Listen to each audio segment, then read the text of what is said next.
আজি মুকলি হ'ব উত্তৰ পূৰ্বাঞ্চলৰ প্ৰথমখন মহিলা বিশ্ববিদ্যালয়ৰ নৱনিৰ্মিত গৃহ। টিয়কৰ কলিয়াপানীত স্থাপন বিশ্ববিদ্যালয়ৰ চৌহদ মুকলি কৰিব মুখ্যমন্ত্ৰী ডক্টৰ হিমন্ত বিশ্ব শৰ্মাই। প্ৰায় ২৭ কোটি টকা ব্যয় সাপেক্ষে নিৰ্মাণ সম্পূৰ্ণ হৈছে মহিলা বিশ্ববিদ্যালয়ৰ নতুন ভৱনটোৰ।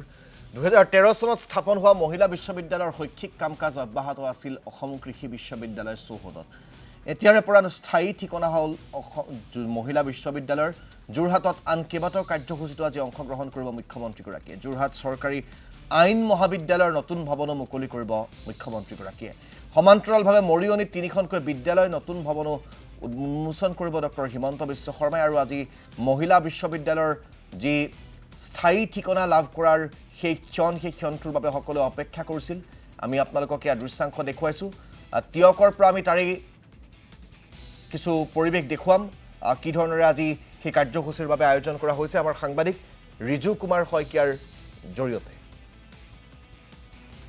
হয়চক ২০১৩ চনতে স্থাপন হোৱা উত্তৰ পূৰ্বাঞ্চলৰ প্ৰথমখন মহিলা বিশ্ববিদ্যালয় অসম মহিলা বিশ্ববিদ্যালয়ৰ যি স্থায়ী ঠিকনা ইতিমধ্যে স্থায়ী ঠিকনা হৈছে।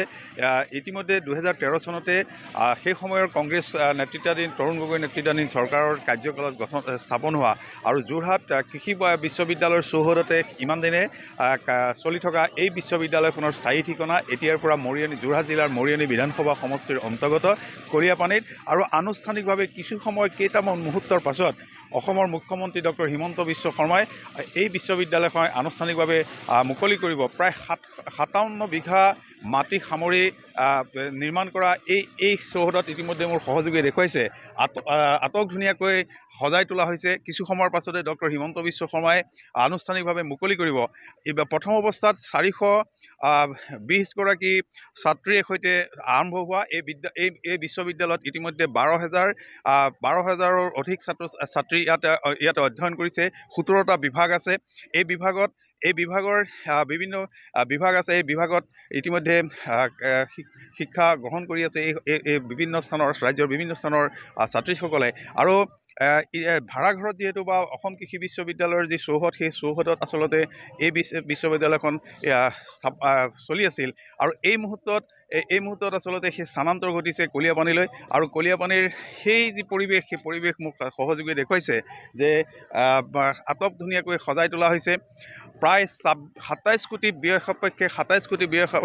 টকাৰ ব্যয় সাপেক্ষে নিৰ্মাণ কৰা এই চৌহদত ইতিমধ্যে এটা জনজাতিৰ ছাত্ৰীসকলৰ বাবে এটা ১ কোটি টকা ব্যয় সাপেক্ষে এটা হোষ্টেল নিৰ্মাণ কৰা হৈছে, ছাত্ৰী নিবাস নিৰ্মাণ কৰা হৈছে। তদুপৰি উত্তৰ পূব পৰিষদৰ অৰ্থ সাহায্যৰে প্ৰায় ১০ কোটি টকা ব্যয় সাপেক্ষে আন এটা চৌহদ বা গৃহ ইয়াত নিৰ্মাণ কৰি চলি থকা হৈছে। আৰু এই মুহূৰ্তত যিটো মূল প্ৰশাসনিক ভৱনকে ধৰি শ্ৰেণীকোঠা সেই শ্ৰেণীকোঠা ইতিমধ্যে সজাই তোলা হৈছে, সম্পূৰ্ণ হৈছে। আজি কিছু সময়ৰ পাছতে ডক্টৰ হিমন্ত বিশ্ব শৰ্মাই মুখ্যমন্ত্ৰীগৰাকীয়ে ইয়াত আনুষ্ঠানিকভাৱে উদ্বোধন কৰিব। মই সামগ্ৰিক পৰিৱেশ দেখুৱাইছে, সকলো আহিছে, ছাত্ৰীসকল আহিছে। আৰু ছাত্ৰীসকলে ইতিমধ্যে যিহেতু এটা নতুন চৌহদত তেওঁলোকে আহিছে আৰু নতুন চৌহদৰ কিছু কথা জনাৰ প্ৰয়াস কৰিম। কিন্তু এই মুহূৰ্তত সামগ্ৰিক দৃশ্য আৰু পুনৰ কৈছোঁ যে ২০১৩ চনতে স্থাপন হোৱা এই বিশ্ববিদ্যালয়খনে ইতিমধ্যে স্থায়ী ঠিকনা লাভ কৰিছে। আৰু এই স্থায়ী ঠিকনাই অনাগত দিনত এই অঞ্চলটোৰ যি শৈক্ষিক পৰিৱেশ এই পৰিৱেশ বাতাবৰণৰ এই পৰিৱেশ সুন্দৰ কৰি তুলিব। আৰু কেইটামান মাত্ৰ মুহূৰ্ত বাকী আছে। এই মুহূৰ্তৰ পাছতে ডক্টৰ হিমন্ত বিশ্ব শৰ্মাই আনুষ্ঠানিকভাৱে অসম মহিলা বিশ্ববিদ্যালয়ৰ যি নতুন ভৱন এই ভৱন উদ্বোধন কৰিব। আৰু তাৰ পৰিৱেশ দেখুওৱাৰ বাবে আপোনাক ধন্যবাদ জ্ঞাপন কৰিছোঁ ৰিজু কুমাৰ শইকীয়া।